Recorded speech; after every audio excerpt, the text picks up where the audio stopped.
Le syndicalisme, c'est pas un sport de petites tapettes. Vous voyez, on peut en parler comme ça, parce que clairement, si votre but c'est d'être bien apprécié par la direction, vous n'êtes pas un syndicaliste. La question est toujours de savoir, est-ce qu'à un moment donné, la décision de l'employeur a été influencée directement ou indirectement par l'adhésion ou la non-adhésion à un syndicat. Donc, à partir du moment où il est possible de penser que subjectivement, vous n'avez pas été indépendant et impartial, permet à mon sens de considérer qu'il y a une atteinte au principe d'impartialité, ce qui rend la liberté syndicale. On va parler de la liberté syndicale, évidemment, j'ai fait un article qui accompagne l'émission de ce jour. Je ne vais pas vous faire la lecture de cet article, mais simplement on va essayer de répondre à quelques questions, celles qui sont les plus intéressantes, de manière à ce que, ensemble, on réfléchisse à comment la liberté syndicale s'exerce, comment on peut porter atteinte à cette liberté syndicale et comment on peut la défendre. C'est vraiment les trois axes principaux du raisonnement que je vais tenter de vous exposer dans les prochaines minutes. Pensez à vous abonner, restez bien jusqu'au bout de l'émission, on répond à vos questions en direct. La liberté syndicale, c'est une liberté qui est fondamentale. Ça veut dire quoi? Ça veut dire qu'en réalité, elle ne dépend pas exclusivement de la bonne volonté des pouvoirs publics. Elle est fondamentale parce qu'elle constitue le fondement d'une société démocratique. Elle est garantie donc par des textes qui sont supérieurs à la loi. C'est indispensable, parce que si vous ne garantissez pas par des fondements textuels supérieurs à la loi, ça veut dire que la volonté politique du moment peut revenir sur cette liberté.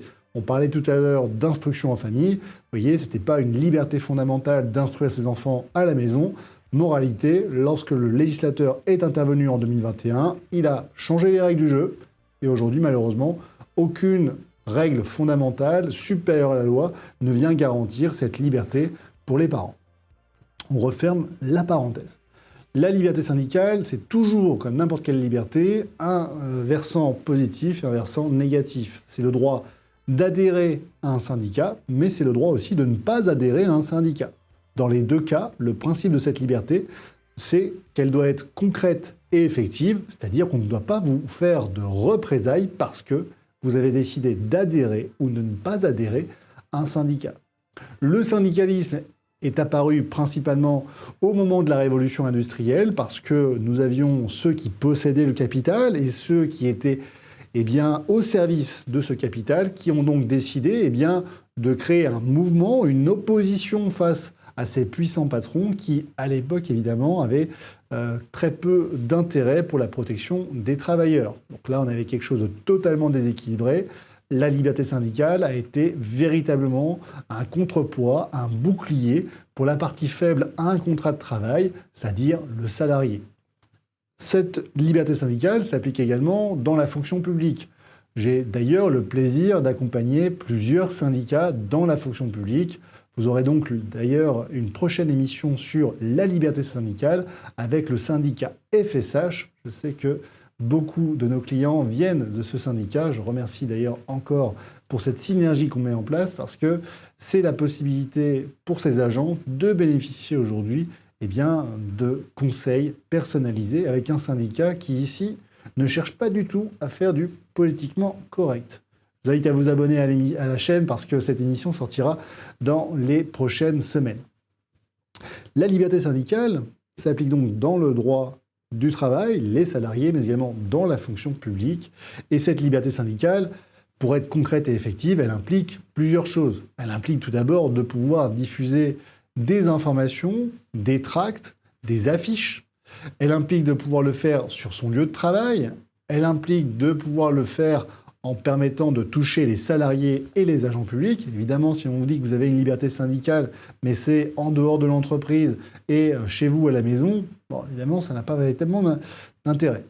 C'est également l'égalité syndicale, c'est-à-dire que si vous êtes suffisamment représentatif, vous devriez avoir le même droit que les autres syndicats, comme notamment la mise à disposition d'un local, ce qui est assez pratique pour pouvoir vous réunir et donc discuter de comment défendre l'intérêt collectif de vos adhérents, des salariés ou des agents publics. Vous avez également la possibilité de constituer des syndicats en notamment créant une organisation syndicale. Ça permet d'avoir ainsi une personnalité morale. L'avantage de cette personnalité morale, il est double. Premièrement, vous pouvez collecter des fonds. Très pratique, ça évite que chacun mette 10 €. Voilà. faites ce qu'on appelle donc des adhésions et vous avez ainsi la possibilité de pouvoir facilement lever des sommes qui vont avoir pour intérêt de financer l'achat de matériel, financer les frais d'avocat, de financer des abonnements, de créer un site internet, etc., etc. Deuxième intérêt, c'est la possibilité d'ester en justice. Oui, si vous souhaitez vous opposer à une décision de votre employeur ou de l'administration, vous associez à une action en justice initiée par un salarié ou un agent public, vous devrez être revêtu de ce qu'on appelle la personnalité juridique, la personnalité morale juridique. Ça veut dire qu'on va considérer que vous êtes une vraie personne et que vous avez la possibilité de saisir un juge. Si vous n'aviez pas de personnalité morale, cela voudrait donc dire que chaque adhérent devrait personnellement s'engager dans une action pour pouvoir soutenir la défense d'une affaire, notamment d'un autre collègue, d'un autre salarié, d'un autre agent public. Le troisième avantage, on n'en parle jamais assez, mais c'est lorsqu'il y a une condamnation aux frais irrépétibles, c'est assez rare, mais ça existe pour des syndicats, celui qui est poursuivi pour payer les frais d'avocat, c'est le syndicat. Ce ne sont pas directement les personnes qui composent ce syndicat. Ce qui est intéressant, puisque lorsque l'administration est votre créancière, vous le savez qu'elle dispose de moyens propres à la puissance publique pour aller saisir directement vos comptes bancaires. C'est donc assez ennuyant, vous l'aurez compris, d'être le débiteur de l'administration. Donc, payez vos impôts. La liberté syndicale, c'est notamment le droit de ne pas souffrir de discrimination syndicale. La discrimination syndicale, c'est une infraction pénale, d'accord ? Donc on n'est pas un peu discriminé, on est discriminé. On peut l'être au moment de son embauche, pendant sa carrière, au moment où une sanction est prise. Bref, ça peut intervenir à tout moment. La question est toujours de savoir, est-ce qu'à un moment donné, la décision de l'employeur a été influencée directement ou indirectement par l'adhésion ou la non-adhésion à un syndicat. Et donc là, tout l'enjeu va être de démontrer qu'effectivement, vous êtes victime d'une discrimination syndicale. Évidemment, la discrimination syndicale, c'est toujours quelque chose de sournois. On dit rarement de manière brute, à part pendant la crise sanitaire, que si on vous licencie, si on vous suspend, si on vous sanctionne, c'est en raison de vos positions syndicales. Votre liberté de penser est quand même encore préservée. Donc, on le voit, c'est toujours assez difficile de démontrer l'élément intentionnel, mais ce n'est pas impossible à condition d'agir avec stratégie. On reviendra dessus à la fin de l'émission, donc restez bien jusqu'au bout. Pensez à vous abonner. Et mon cher Gauthier, c'est le moment de la réclame. Parce que défendre ses libertés fondamentales, ça ne doit pas simplement être des mots, ça doit aussi passer par des actions. Et parmi la première d'entre elles, prendre contact avec un avocat est indispensable. C'est pourquoi prendre contact avec mon cabinet est extrêmement simple. Vous pouvez vous rendre directement sur mon site internet et réserver un rendez-vous. On se retrouve de l'autre côté.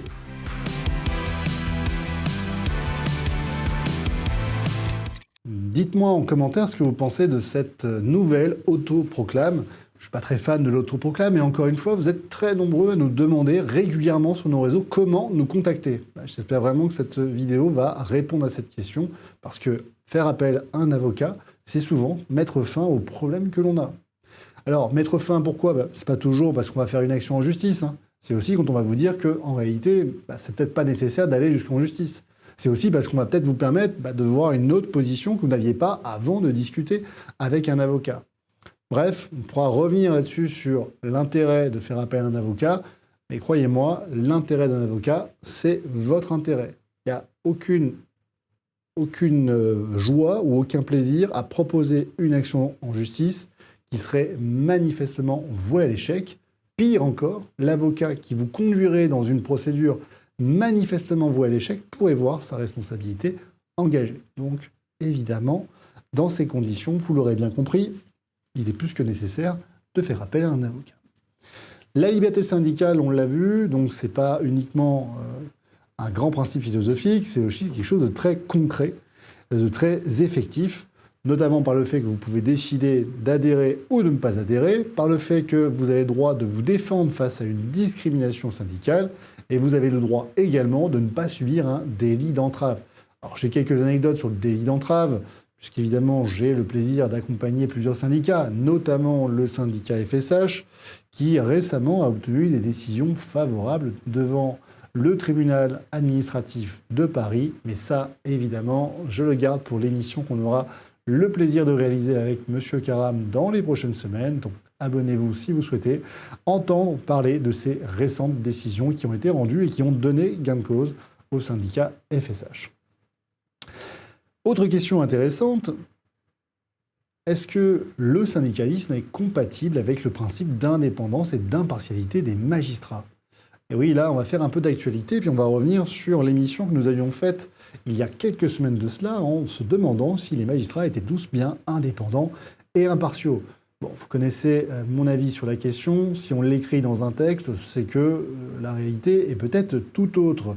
Et que, comme dans toute profession, vous avez des bons magistrats, et puis vous en avez parfois certains qui sont effectivement moins recommandables. La question de l'indépendance et de l'impartialité, c'est évidemment quelque chose de fondamental. C'est pas propre à la justice française. C'est une condition sine qua non pour que la justice puisse avoir le nom de justice, mais évidemment, on a des décisions de justice qui reconnaissent parfois que les magistrats ont manqué d'indépendance et d'impartialité. Donc ce n'est pas un gros mot que de dire que parfois, certaines juridictions, certains magistrats ont manqué à leurs obligations essentielles qui étaient l'indépendance et l'impartialité. Je referme la parenthèse parce qu'on pourrait vraiment en parler pendant des heures. La question, elle est intéressante parce qu'on a notamment entendu parler du syndicat national de la magistrature avec le mur des cons.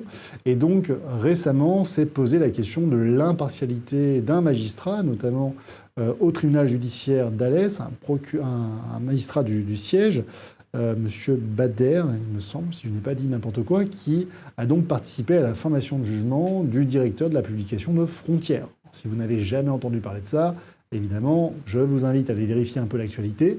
Mais aujourd'hui, le directeur de la publication de Frontières a été condamné par le tribunal correctionnel d'Alès pour avoir notamment mis en avant et incité à la haine et à la discrimination, et en tout cas à la violence à l'encontre de confrères qui, selon lui, profiteraient de l'aide juridictionnelle que généreraient les personnes qui occupent illégalement le territoire français, avec notamment des personnes qui ne sont pas autorisées à être sur le territoire, des étrangers en situation irrégulière. Donc j'avais déjà expliqué un petit peu la difficulté que j'avais trouvée avec l'aide juridictionnelle. À l'époque, je rappelle pour la petite anecdote, j'avais défendu un certain nombre de personnes qui souhaitaient s'opposer au port du masque en extérieur et on m'avait reproché que ces derniers bénéficiaient de l'aide juridictionnelle pour pouvoir financer leur recours. Ce à quoi j'avais répondu, je rappelle qu'une personne qui entre irrégulièrement sur le territoire français bénéficie de plein droit de cette même aide juridictionnelle. Donc on a d'un côté quelqu'un qui est un citoyen français qui ici est moins bien traité qu'un ressortissant étranger qui est en situation irrégulière et illégale sur le territoire.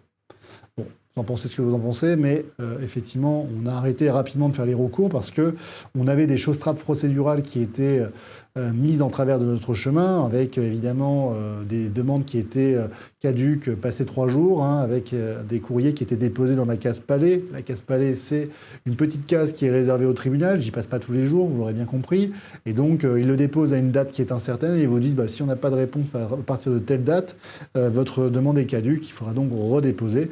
Bref, l'idée c'était de m'asphyxier administrativement, ça a très bien marché, parce qu'on a arrêté de faire cela, et de décourager les personnes qui souhaitaient contester les mesures imposant le masque en extérieur. Donc 2 salles, 2 ambiances, on peut comprendre que certaines personnes ont une certaine critique de l'aide juridictionnelle accordée de plein droit à des personnes en situation irrégulière. Alors la difficulté, c'était pas ça, c'est que le directeur de la publication Frontières a considéré que certains avocats faisaient du business de ce type de procédure et qu'ils encaissaient donc de très grandes sommes d'argent résultant de l'application de l'aide juridictionnelle. Alors, moi je vais être très clair là-dessus. Encore une fois, c'est pas les avocats qu'il faut fustiger. C'est le système. Là, pour moi, mes confrères, ils font leur taf. Il n'y a aucun souci là-dessus. Et le fait, effectivement, de dénoncer en visant nommément des avocats, vous portez atteinte à la robe et vous portez donc atteinte à la profession d'avocat. S'il y a des avocats qui défendent à l'aide juridictionnelle des personnes en situation irrégulière sur le territoire français, c'est parce que la loi leur permet. Donc si vous considérez qu'ils font du business sur de l'argent public, Dans ce cas-là, vous allez remettre en cause pas mal de contrats qui ont été souscrits par l'État français auprès d'un certain nombre d'entreprises. Je ne sais pas pourquoi on viendrait chercher ici mes confrères davantage que n'importe quelle entreprise qui profite d'une situation ou d'un marché public avec l'administration. Donc si vous n'êtes pas content de cette situation, vous changez la loi. Voilà, fin. Vous choisissez votre camp. J'avais eu le plaisir un jour de discuter avec un magistrat administratif qui me disait, en matière d'immigration, la difficulté de la France, c'est qu'elle n'a pas choisi son camp. Elle est à la fois contre l'immigration, mais pas vraiment. Ce qui veut dire que si vous rentrez sur le territoire français, vous avez donc la possibilité de rester sur le territoire jusqu'au moment où un juge s'est prononcé sur est-ce que vous avez le droit ou non d'être sur le territoire, et vous avez des conditions d'asile et de protection d'un certain nombre de ressortissants étrangers qui sont relativement larges et qui leur permettent effectivement de rester de manière régulière sur le territoire français. Donc là, je reviens sur l'asile et la protection subsidiaire, vaste programme. Et encore une fois, ici, moi, je trouve qu'effectivement, le directeur de frontières, c'est pas attaquer à la racine du mal.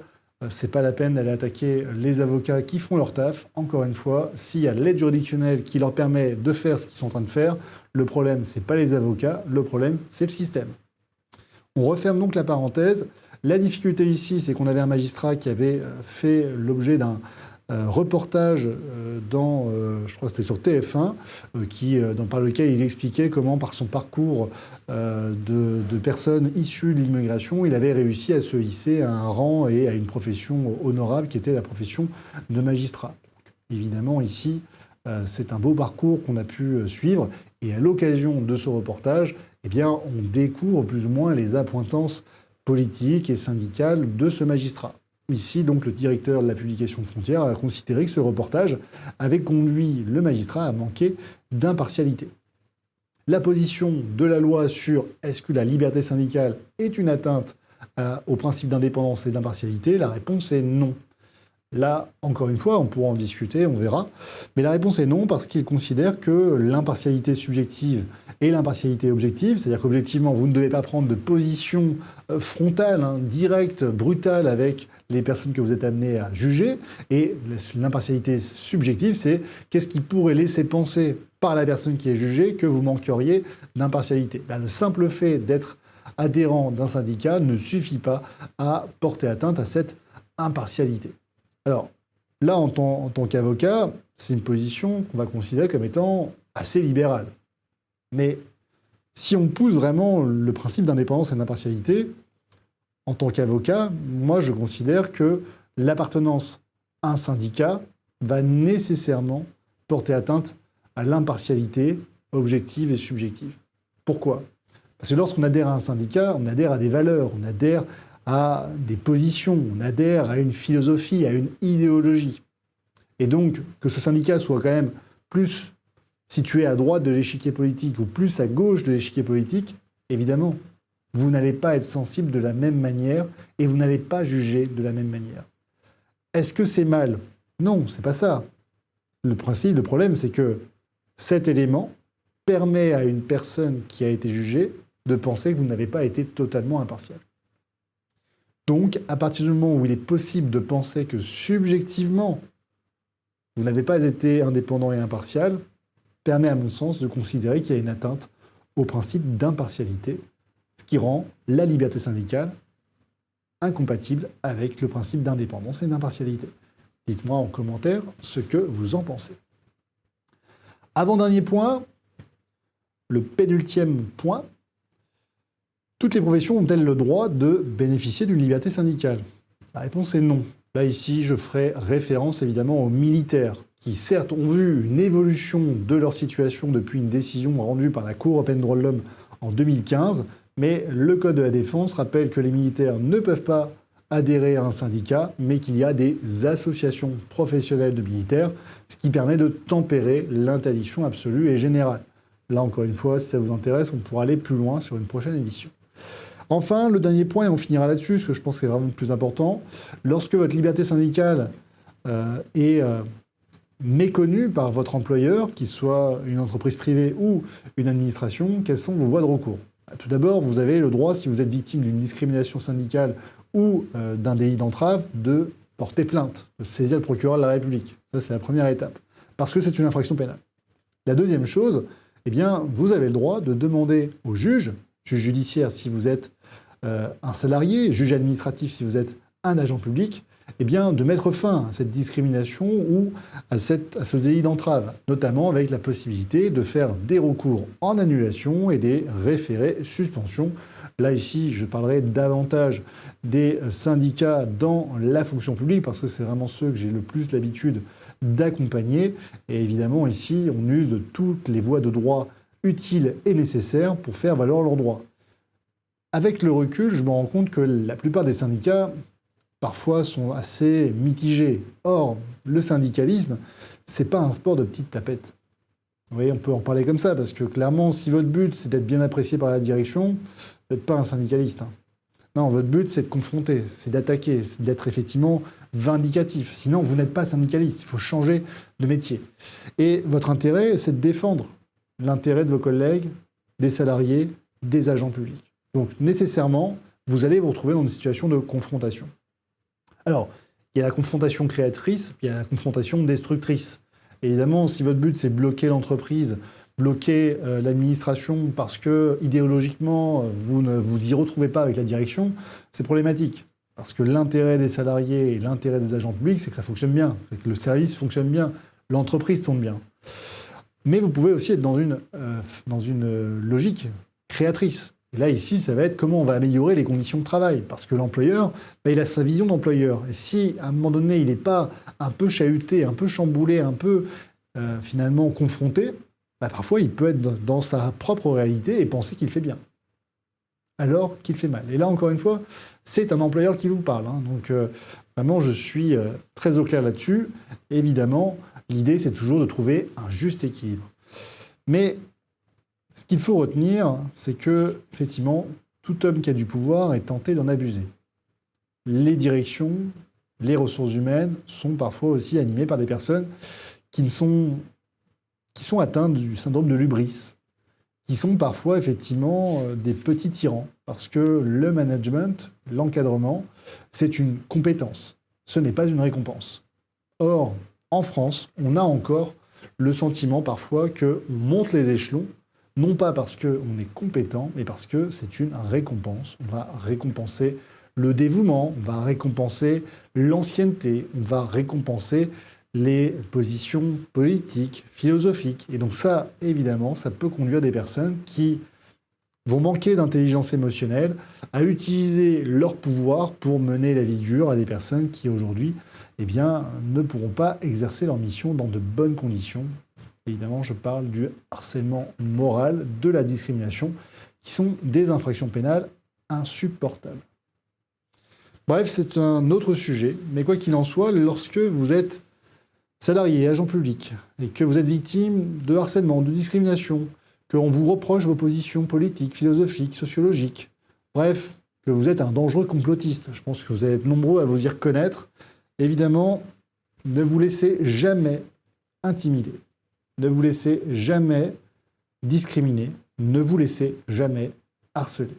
Et pour ce faire, effectivement, les syndicats, lorsqu'ils jouent véritablement leur jeu, et là je ne parle pas évidemment des syndicats qui ont été extrêmement complaisants pendant la crise sanitaire et qui n'ont pas vu ce qu'il y avait à redire lorsqu'on suspendait leurs collègues pour ne pas avoir satisfait à une obligation vaccinale expérimentale.